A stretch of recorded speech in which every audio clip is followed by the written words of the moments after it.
The first time I saw her, the air itself seemed to hum. The throne room of the Xyrelians was made of living crystal, walls that pulsed with soft bioluminescence, veins of light shifting like the breathing of a giant. At the center stood the Empress, her silhouette fluid and graceful, her skin shimmering like mercury beneath the ambient glow.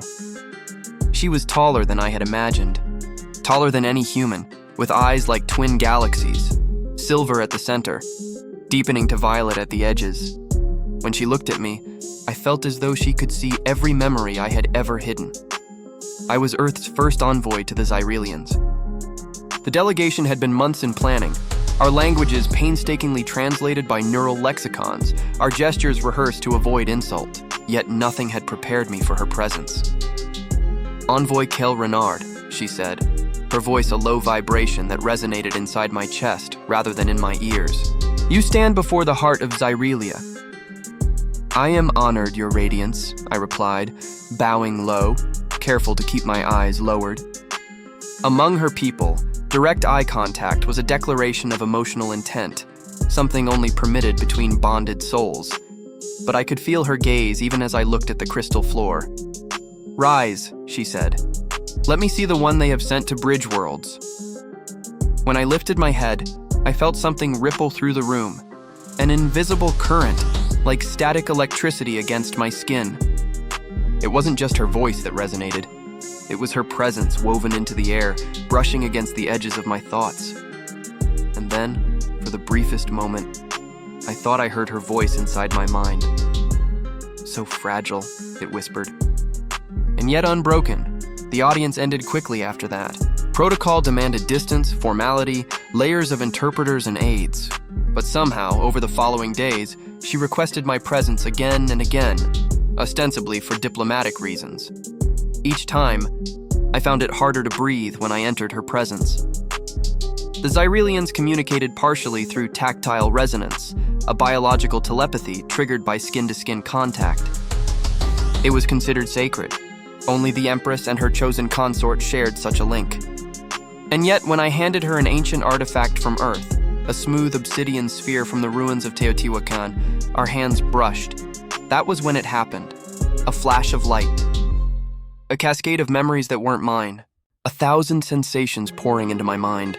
The scent of violet air, the roar of twin suns, the ache of centuries spent alone.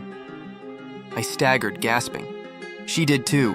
Her guards moved instantly, weapons raised, but she lifted a hand to stop them.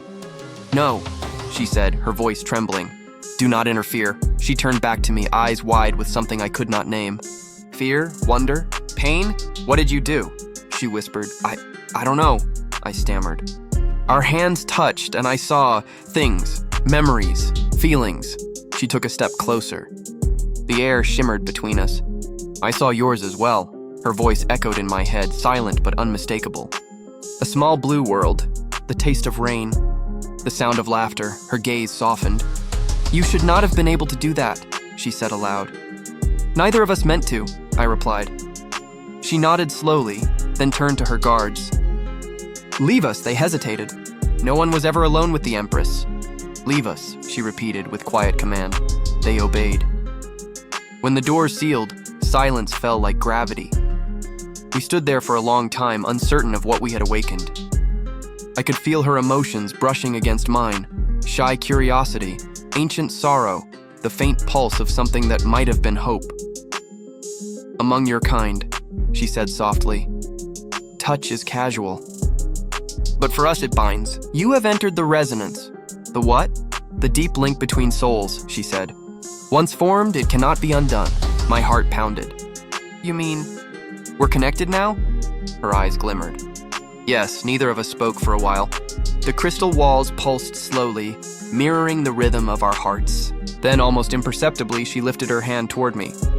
"Do you feel it still?" she asked. I hesitated, but curiosity won. I reached out, my fingertips grazing hers. A tremor passed through her body. She shuddered and a gasp escaped her lips. Soft, involuntary. "Don't stop," she whispered. It wasn't desire that filled the space between us. It was recognition. For a moment, I wasn't myself. I was her, standing on a barren moon as her mate vanished into the void, feeling the weight of immortality pressed down like a curse. and she was me, a boy watching the stars from a rooftop, dreaming of what lay beyond. When the connection faded, we both stood trembling. That, she said after a moment, should have been impossible. Then maybe, I said, impossible is what we're meant for. Days turned into weeks. The link between us deepened, no matter how carefully we tried to contain it.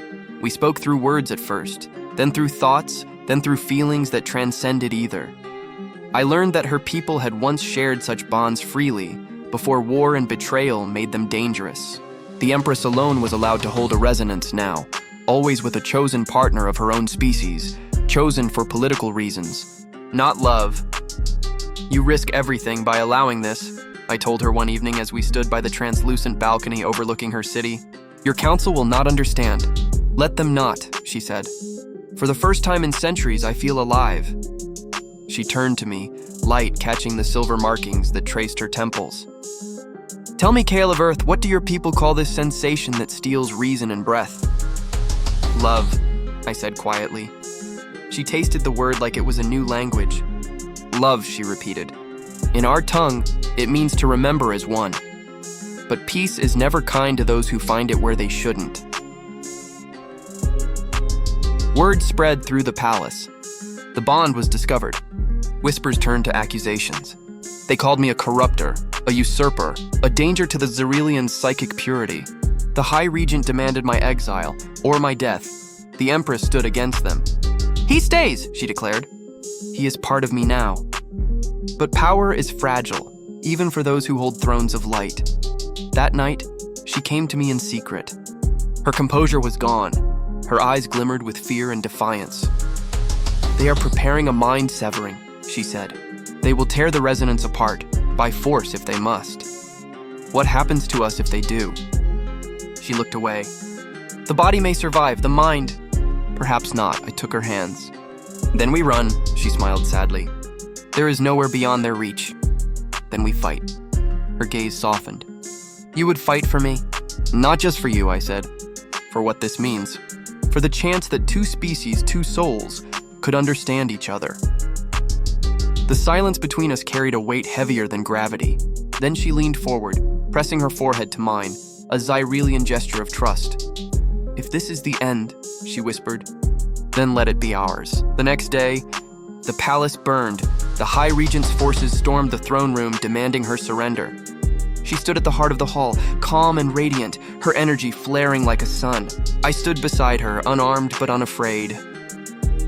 You would destroy the balance, the Regent hissed. You would risk the sanctity of our minds for a human? I would risk it for truth, she said. For connection. Before they could react, she took my hand. Light exploded around us, white, pure, searing.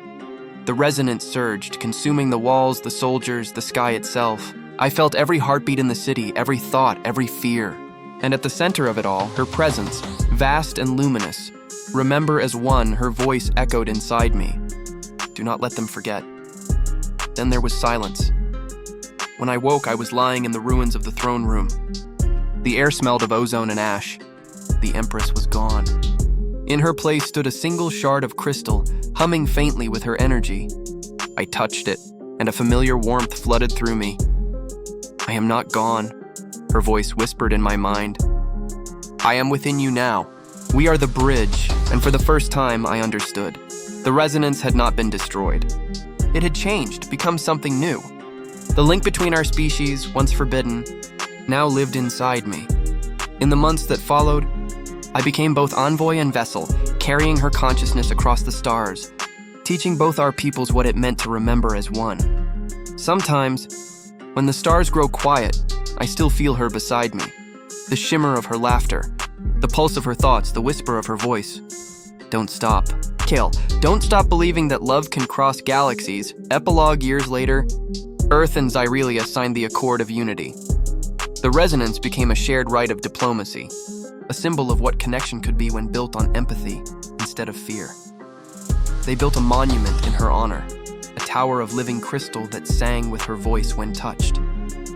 And sometimes, when I visit, I press my palm against its surface. The light trembles and her words return, soft, eternal.